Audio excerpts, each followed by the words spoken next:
कहते हैं कुछ रिश्ते भले ही खत्म हो जाए, लेकिन उनके दर्द, उनकी यादें दिल के एक कोने में हमेशा जिंदा रहते हैं।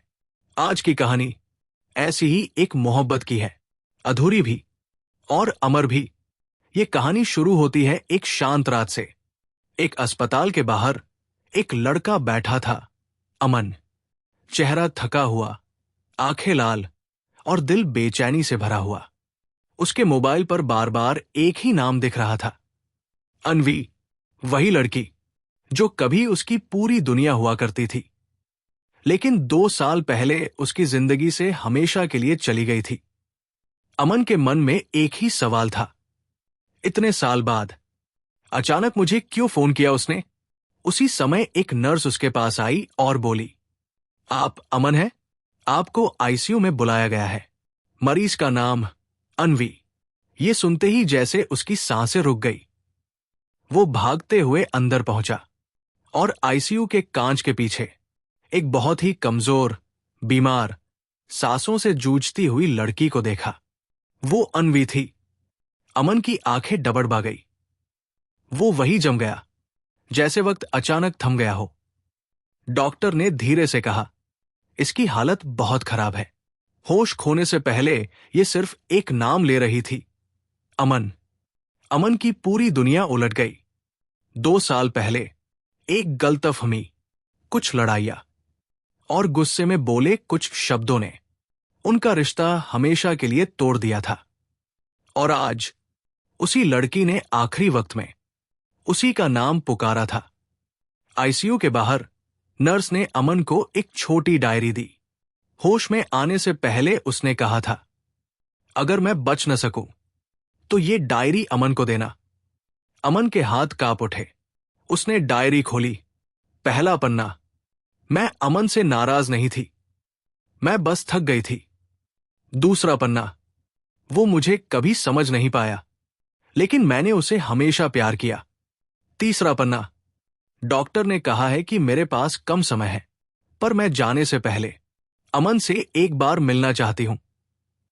डायरी के हर शब्द अमन के दिल को अंदर तक चीर रहे थे।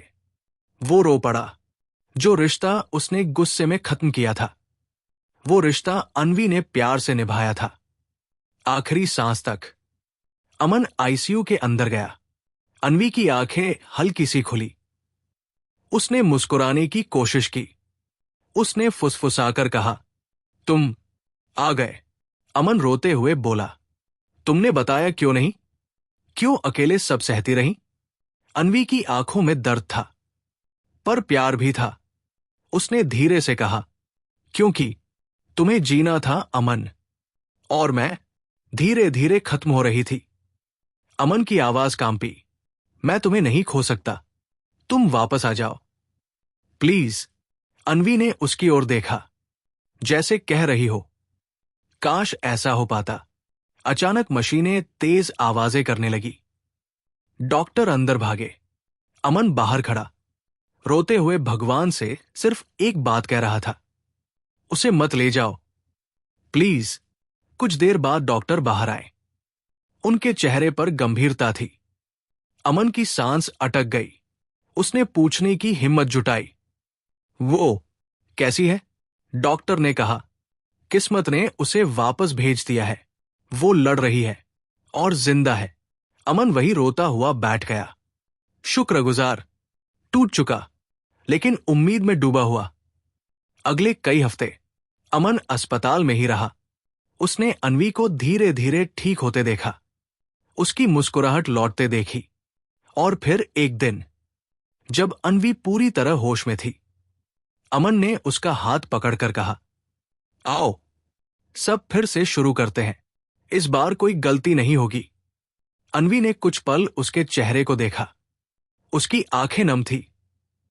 उसने धीमे से कहा, अमन, कुछ कहानियां दोबारा शुरू करने के लिए नहीं होती, बस खत्म होने से पहले पूरा महसूस करने के लिए होती है। अमन की आंखें भर आई। मतलब, तुम जा रही हो? अनवी ने कहा, नहीं, मैं जा नहीं रही। मैं बस चाहती हूं कि तुम आगे बढ़ो। मैं अब सिर्फ तुम्हारी जिम्मेदारी नहीं बनना चाहती, तुम्हारी जिंदगी है, उसे जी लो। अमन ने उसे गले लगा लिया। उस गले लगने में पिछले सालों का दर्द, गलत फहमियों का बोझ और मोहब्बत की आखिरी गर्माहट सब शामिल थी। कहानी का अंत यही सिखाता है कि कभी कभी लोग हमारी जिंदगी से इसलिए नहीं जाते क्योंकि वे हमें छोड़ना चाहते हैं, बल्कि इसलिए जाते हैं क्योंकि वे हमें बोझ नहीं बनना चाहते। और कभी कभी मौत के दरवाजे पर खड़े होकर भी वही लोग हमें पुकारते हैं जिन्हें हमने कभी समझा ही नहीं था। मोहब्बत कभी खत्म नहीं होती, सिर्फ अपनी जगह बदल लेती है।